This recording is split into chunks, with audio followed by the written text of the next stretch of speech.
An original podcast from podlatino.com.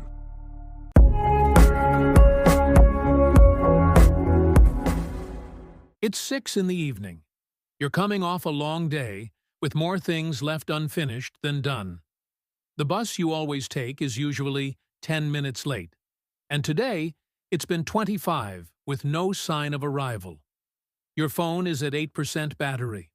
When you open the transit app, the screen freezes. It starts to rain. You don't have an umbrella. While you duck under the edge of a building for cover, someone texts you asking about something you can't deal with from where you are.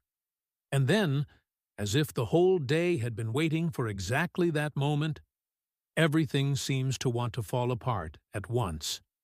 That's the kind of chaos that's hardest to handle. Not a major emergency, not a visible catastrophe. Just a pile of medium-sized problems arriving all at the same time, filling your head until you no longer know what to deal with first. The practical question worth asking in that moment isn't how to fix everything. It's how to avoid making anything worse while you think. When the body feels pressure, the nervous system reacts before reason has a chance to catch up. Your heart speeds up. Your muscles tighten. Your attention scatters, or, on the contrary, locks onto a single detail in an almost obsessive way. The brain starts blending separate problems into one large, undifferentiated feeling of threat. The delayed bus, the dying phone, the rain, and the unanswered message stop being four distinct things and merge into a single alarm signal. That's when impulse takes over. And acting on that first impulse, without pausing, is exactly what tends to turn an uncomfortable situation into a complicated one. Staying calm isn't a personality type. It's not something some people are born with and others aren't. It's also not the absence of fear, anger, or confusion. Useful calm, the kind that actually works in real situations, is simply the ability to insert a small gap between what's happening and what you decide to do next. That gap can last 3 seconds. It can be a breath. It can mean standing still for a moment before moving. But that minimal space is what allows your thinking to function even when your body is activated. There's a simple sequence that can help you recover that margin when your head is already spinning. First, stop. Not literally freeze forever, but interrupt the automatic movement. If you were walking without a clear destination, stand still. If you were opening apps without really knowing why, put the phone away. If you were about to say something you might regret, wait. Stopping is the first act of control you have available. Second, breathe more slowly on purpose. Not as a spiritual exercise, but as a concrete physiological tool. Slowing your breathing rate reduces the activation of the nervous system. It doesn't eliminate stress, but it lowers it just enough for your thinking to work a little better. You don't need to do it for minutes. A few slower, deeper breaths is enough to notice a difference. Third, observe. Look around. See where you are, what resources are nearby, whether there's actual danger or just discomfort. Many times, when the body is in alarm mode, it responds the same way to a genuine threat as it does to a minor inconvenience. Telling the two apart is a skill that takes practice, but it starts with the simple act of looking carefully before you move. Fourth, name what's happening. Not to dramatize it, but to organize it. When you say out loud or just to yourself exactly what's going on, the problems stop being one blurry mass and become separate facts. The phone is low on battery. It's raining. The bus hasn't come. Someone is waiting for a response. Those are 4 different situations with different levels of urgency and different possible solutions. Naming them separately lets you see them separately. Fifth, prioritize. And here there's a question that works well under pressure. What is the next step that doesn't make things worse? Not the step that solves everything, just the one that doesn't make the situation harder. If your phone is about to die, the first move isn't to check social media or reply to messages, it's to turn on battery saver mode and keep the key contacts you might need accessible. If it's raining and you have no shelter, finding a covered spot is step one, before any other decision. If someone is hurt, physical safety takes priority over directions, battery life, or the original plan. There's an informal but useful order of priorities for organizing decisions in high-pressure urban situations. First, physical safety, your own and that of anyone with you. Second, location, knowing where you are or being able to communicate it.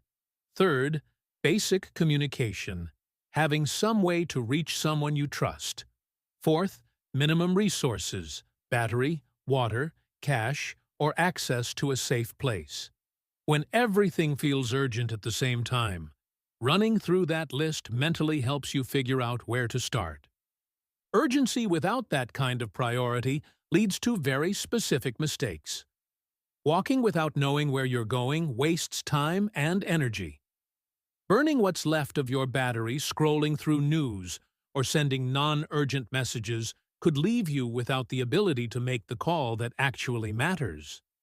Arguing with someone else who is also under pressure tends to escalate fast and resolve nothing. Following the behavior of other people who are equally disoriented is another common trap. If a group of people on a corner start moving in some direction without really knowing why, the urge to follow can lead you somewhere worse. Tone of voice matters too, especially when other people are involved.